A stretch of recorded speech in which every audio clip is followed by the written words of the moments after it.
Hey there guys, alright, today we are finally watching a History with Hilbert video. This time, what happened to the old German flag?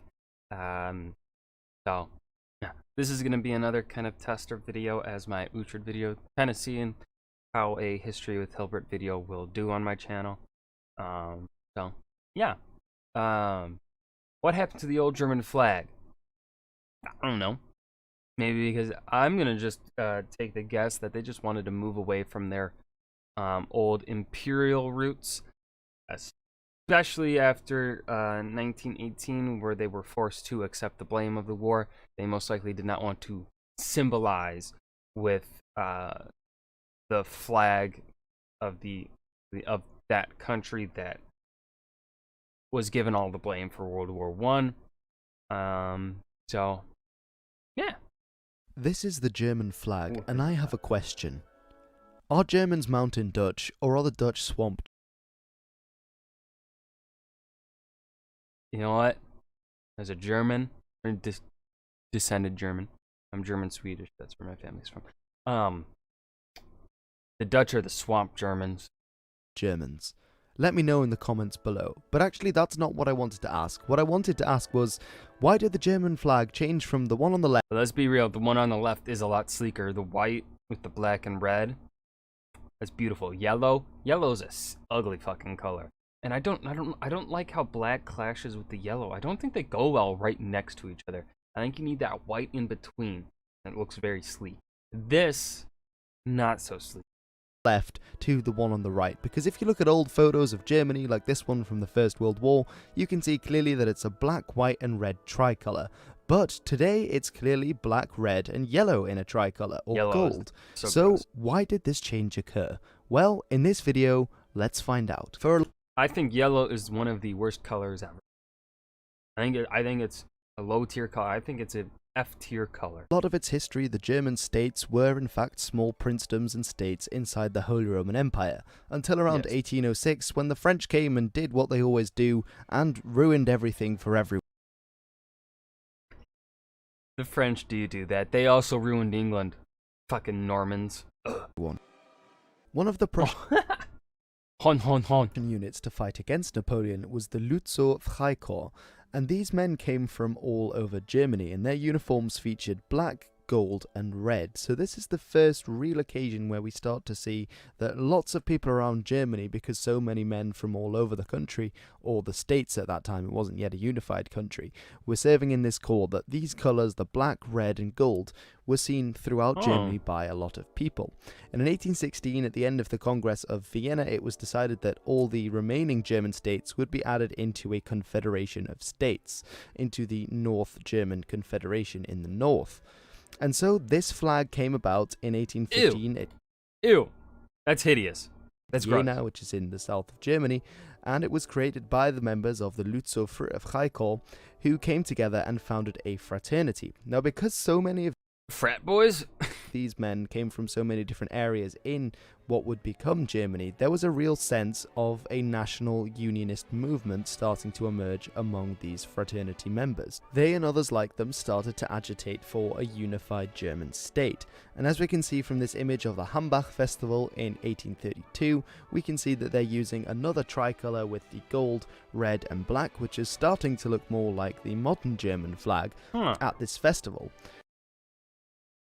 I was not expecting this twist of fate. I was expecting a different.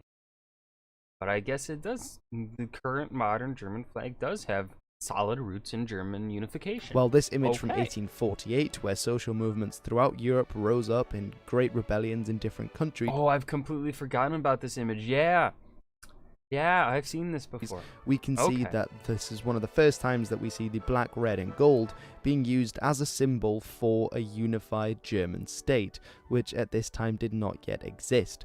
And this was used by the Frankfurt Parliament and was put forward as what they hoped would be a national flag for all German peoples. But of course this fell apart, and it returned to the status quo of the two largest states of Prussia in the north and Austria in the south, although this really came to a head in 1866 with the Austro-Prussian War. Now, many of the southern German states supported the Austrians, and they actually used the gold, red and gold, the black, red and gold. Words do be hard at times, Hilbert. I fuck up words all the time. to identify themselves and ally with the Austrians. But of course, it was the Prussians who took the victory in the Austro-Prussian War. So we should now shift focus and look at the origin of the other German flag, and look at Prussia. So in Gonna anger some Germans by calling them Dutch. Prussia, of course, we have this flag with the imperial eagle on it, with the black. Look at that. That's a beautiful fucking flag. I don't know what it is, but black and white just goes so well together. Like the contrast between the dark and the light, beautiful. And then like the some gold is okay, right? You got a little bit of goldish yellow here on the eagle. It looks fine. It goes well it blends well together. But I think it actually might be that combination of the red with the yellow that actually makes it look pretty fucking ugly. Why am I why am I going so deep into the fucking colors? White and black being the formation of the tricolour there. However, we also have the unification of Prussia with several northern German states, and a very powerful force in northern Germany for a long time was the Hanseatic League, the Hansa. And so they used the colour of the Hansa, which was white and red, which you can see in flags like that of Lübeck and Bremen, for example. And they combined these two to create the flag of the German Empire, which, of course, is the black, white, and red tricolour. Like, look at that, that's so pleasing to the eye. This remained in use until 1918, when the Germans were defeated in the First World War and had to sign the Treaty of Versailles, which greatly destroyed the German Empire and its size, and would lead to the creation of the Weimar Republic. And in 1919, to great controversy, they decided to change the official flag from the red, white, black to the black, red, and gold that had previously been used by the Frankfurt government, as the Weimar Constitution borrowed heavily from the Frankfurt Constitution, which had been back in 1848. Many in Germany. Okay, so they're harkening back to the...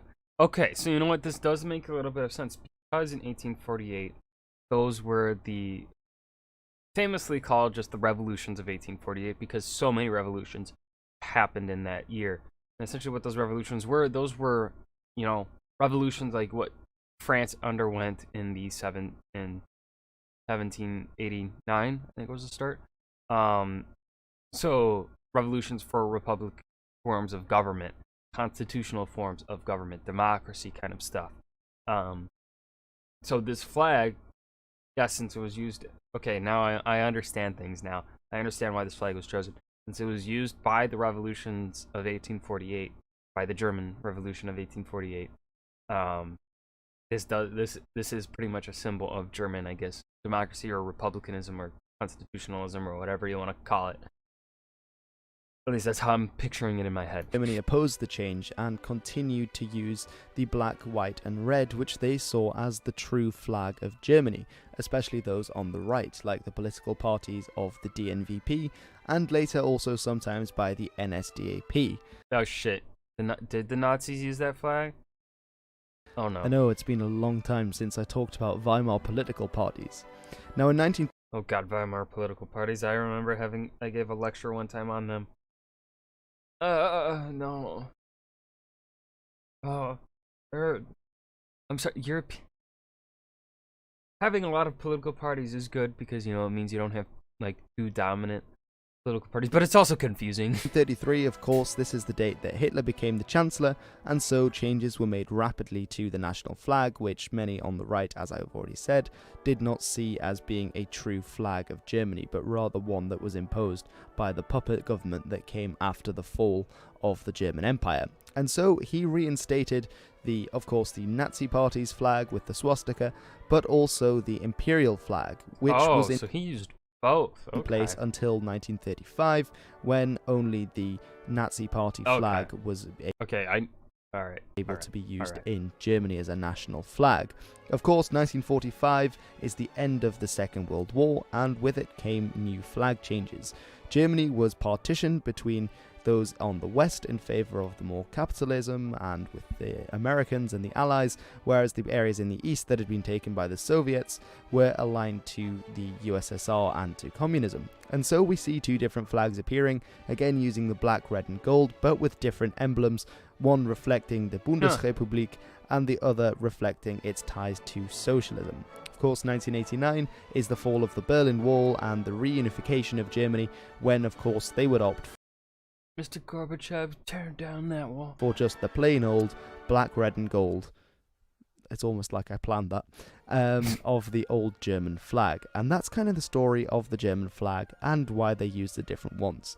Don't forget to share it with any other vexillology enthusiasts. So I hope this has been an interesting video. Hit the It's something that notification not too many people know, the entire story of the German flag and Huh. the inspiration behind them both, but it is an interesting. Alright, so yeah, that does answer the question of what happened to the old German flag.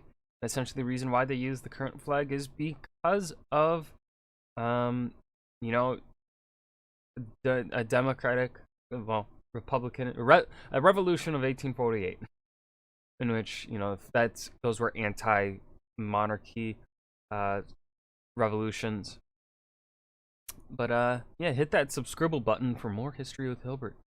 Let me know if you guys want to see me do more History with Hilbert. I know he has some Anglo-Saxon videos as well, so I might be checking those out in the future if this video does good. I'm trying to find, because I've kind of been, for the past few months, I've been pretty much using kind of these same channels to react to, really, for honestly a while now.